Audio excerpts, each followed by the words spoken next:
সৌম্য সরকার আমাদের সঙ্গে আছেন প্রায় লাস্ট 12-14 মাস থেকে 3টা ইনজুরিতে ভুগেছেন। এখনো হয়তো সুস্থ আছেন, but we can't take any chance anymore. গল্প আজকে যে নাইম তিনি তাকে কিছুটা বদলেছেন। বিসমিল্লাহির রহমানির রহিম। বাংলাদেশ টিম ওডিআই স্কোয়াড শ্রীলঙ্কার বিপক্ষে এমডি মেহেদী হাসান মিরাজ ক্যাপ্টেন, তানজিদ হাসান, মোহাম্মদ পারভেজ হোসেন ইমন, এমডি নাইম শেখ, নাজমুল হোসেন শান্ত, মোহাম্মদ তাওহিদ হৃদয়, লিটন কুমার দাস, জাকের আলী আনিক, মোহাম্মদ শামীম হোসেন, মোহাম্মদ রিশাদ হোসেন, মোহাম্মদ তানভীর ইসলাম, মোহাম্মদ মুস্তাফিজুর রহমান, তানজিম হাসান সাকিব, তাসকিন আহমেদ, নাহিদ রানা এবং হাসান মাহমুদ, এই 16 জনের স্কোয়াড।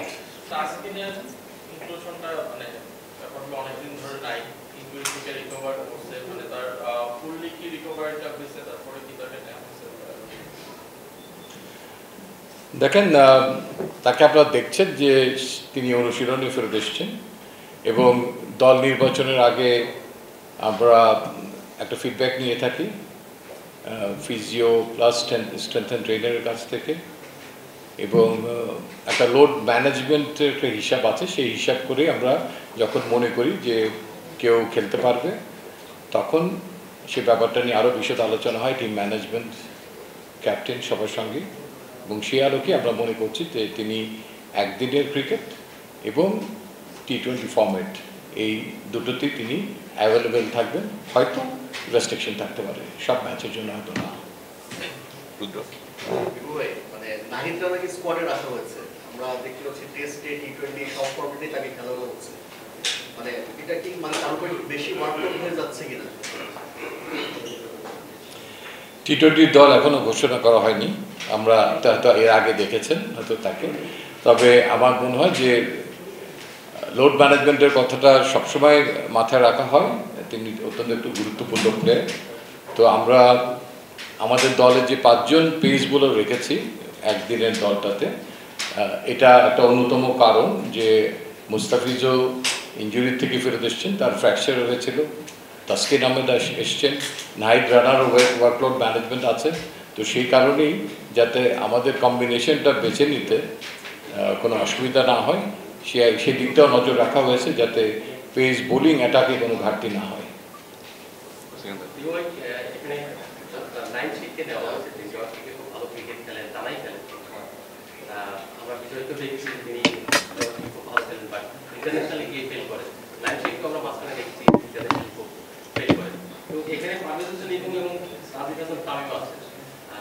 এরা দুজন যদি 11 খেলে তাহলে কি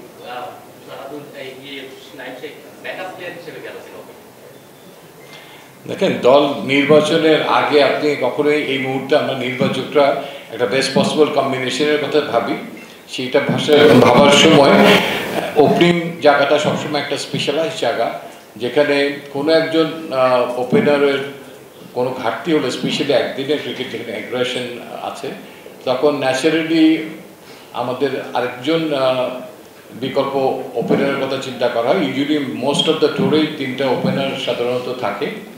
তো সেই আলোকে আমাদের তখন চিন্তা করতে হচ্ছে যে এই মুহূর্তে আমাদের তৃতীয় ওপেনার হিসেবে সবচেয়ে ভালো এবং কে অ্যাভেলেবেল আছে, এবং সেই আলোকেই নাইম শেখ এসছেন টিমে।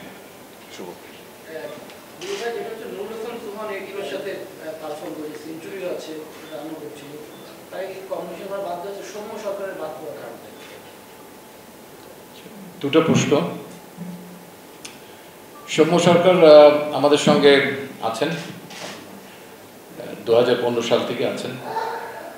তো অতি সম্প্রতি যদি আপনি দেখেন, সে একটু ডিটেলই বলি, প্রায় লাস্ট 12-14 মাস থেকে তিনি আনফর্চুনেটলি 3টা ইনজুরিতে ভুগেছেন। একটা তারা জানেন শ্রীলঙ্কার এগেনস্টে যখন আমরা খেলছিলাম চিটাগংয়ে একদিনের ম্যাচ, তো সেখানে তার এসিএল ইনজুরিটা হয় এবং মাথায় একটু ব্যথা পান। তো এসিএলটাই মেজর ইনজুরি ছিল হাঁটুতে, সেখান থেকে রিকভার করে ফেরত আসেন। তারপরে ওয়েস্ট ইন্ডিজ আনফর্চুনেটলি তার আরেকটা বড় ইনজুরি হয় আঙ্গুলে, সেখানে অনেকগুলো স্টিচ পরে অনেকদিন বাইরে ছিলেন। এবং অতি সম্প্রতি আমরা ইউই এবং পাকিস্তান সফরের জন্য তাকে দলে বিবেচনায় আনি।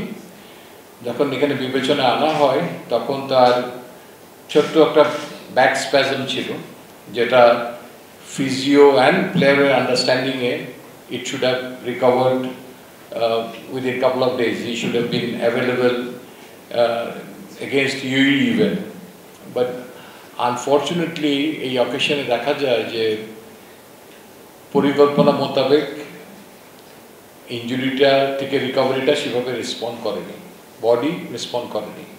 তো সেই আলোকে ওই সিরিজের কোনো ম্যাচই তিনি খেলতে পারেন না এবং পরবর্তী পর্যায়ে পাকিস্তান সফরের জন্য তাকে দলে রাখতে পারা যায়নি, বিকজ আমাদের ফিজিওর পরামর্শ মোতাবেক তার হিল আপের জন্য আরও যথেষ্ট সময় দরকার। তিনি এখন সুস্থ আছেন, প্র্যাকটিস করছেন।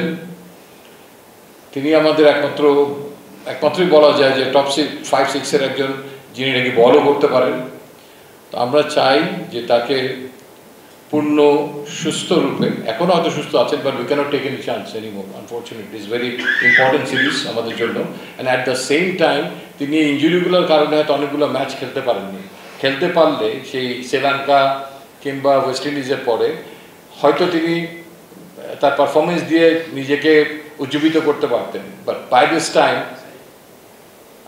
ওই পজিশনে কিন্তু অনেকেই ভালো খেলছে এবং বিকল্প আজকে যে নাইম শেখ আসলেন, তিনিও কিন্তু তার যে খেলার ইন্টেন্সিটিটা, আমাদের টপ যে দুজন ওপেনার ব্যাটিং করছেন সেই একই ইন্টেন্সিটিতে ব্যাট করার মতো সক্ষমতা একটা নজির রেখেছেন কিন্তু ঢাকার ক্রিকেটে। তিনি তাকে কিছুটা বদলেছেন, আমার মনে হয় আপনারাও ফলো করেন, আপনারা সেই জিনিসটা দেখছেন। সো দ্যাট আমাদের এখন ওপেনিংয়ে 3 জন দাঁড়ালো যারা নাকি একই ইন্টেন্সিটিতে ব্যাট করার মতো ক্যাপেবল।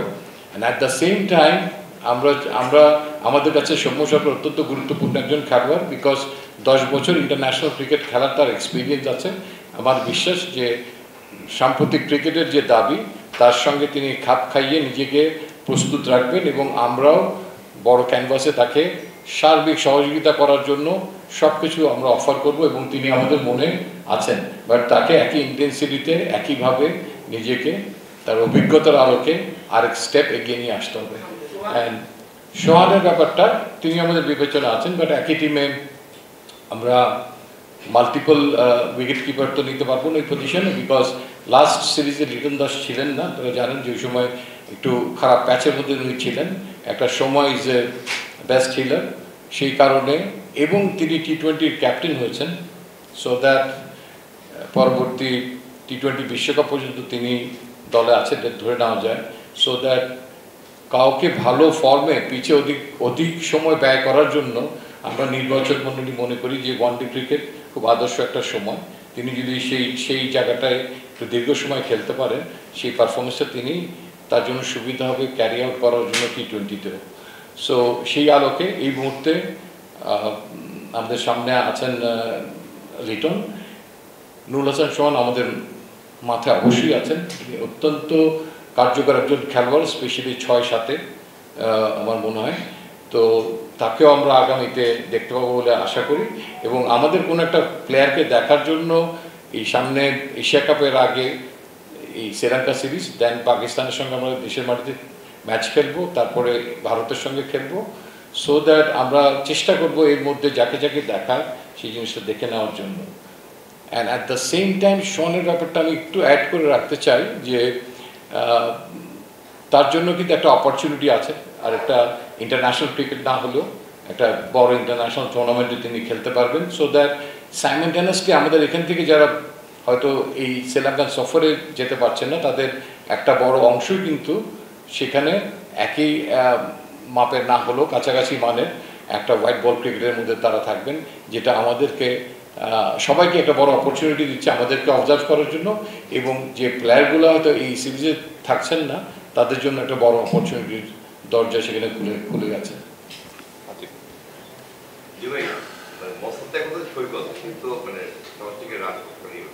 আপনি এই কথা বললেন যে Liton Kumar Das 2000 next world cup captain, তাকে এটা লং বল, তো সৈকত বা সোহান এদের আসলে ফিউচারটাই কোথায়, আসলে কোন জায়গায়?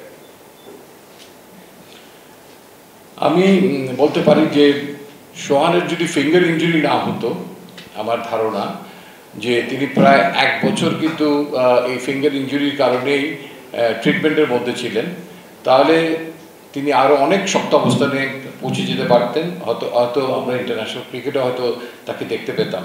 বাট অ্যাট দ্য মোমেন্ট আমার মনে হয় তিনি তার এক্সপিরিয়েন্স এবং ফর্মের তুঙ্গে আছেন, এবং আই হোপ নিয়ার ফিউচার তাকে হয়তো আমরা শুধু দলে নিতে চাই না, কিছু কিছু ক্ষেত্রে আমরা চাই যে তারা যেন 11 জনে খেলতে পারে। আমাদের দলটা নেওয়ার পরে তো আমাদের কাজটা একটা শেষ হয়ে যায়, তারপরে মূল কাজটা আসে ম্যানেজমেন্ট এবং ক্যাপ্টেনের।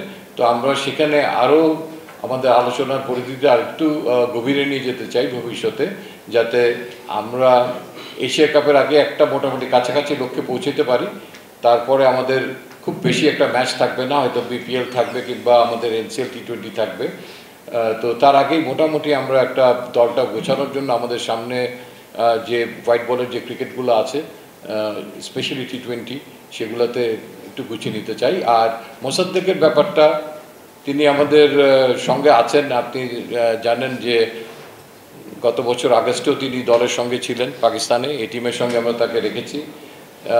নিয়মিত হয়তো প্র্যাকটিস কিছুটা লাস্ট ইয়ার মিস করেছেন, বাট এই বছর তিনি যথেষ্ট অ্যাক্টিভলি পার্টিসিপেট করছেন এবং আমাদের বড় ক্যানভাসে তিনি আছেন। Maybe not in a front line, but he will be always ready and he will get some opportunity so that যখন দরকার হয় তখন যেন মানে তিনি কার্যকর ভূমিকা রাখতে পারেন। যে ডোমেস্টিকে যারা খেলে তাদের সঙ্গে ইন্টারন্যাশনাল ক্রিকেটে গেলে ফিটনেস নিয়ে একটা বড় সমস্যা হয়, তো সেই জায়গাগুলোতে যেন সেই সময় কোনো ঘাটতি না থাকে, তার জন্য তাকে প্রস্তুত রাখা। এবং আমাদের লক্ষ্য থাকবে যদি সম্ভব হয় কিছু ম্যাচ খেলানো, কারণ কোনো একটা খেলোয়াড়কে অল অফ এ সাডেন নিয়ে গিয়ে মাঠে খেলিয়ে দেওয়াটা আমার মনে হয় যে অনেক সময় তার প্রতি প্রপার জাস্টিস হয় না। তো আমাদের সামনে কিছু গুরুত্বপূর্ণ খেলা আছে ডারউইনে, তারা জানেন।